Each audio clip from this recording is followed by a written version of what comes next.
relationship with people, the more you listen is actually about your mindset before you start listening. Now, mostly in arguments, this is particularly important in relationships. You see people listening to respond and not necessarily to understand what the other person is saying. Now, I understand that, most times we're so caught up in our own feelings or caught up in our pains that we can't necessarily see where this other person is coming from.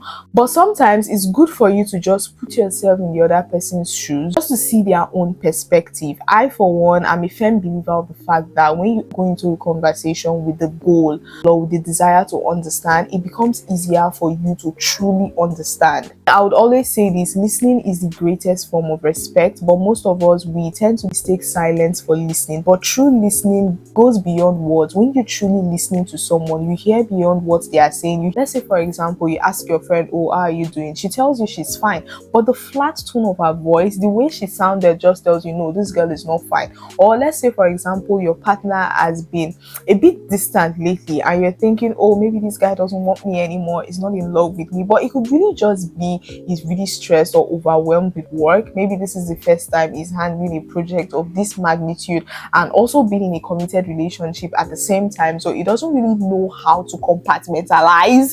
Or maybe this guy has actually moved on from you and is hanging out with Sandra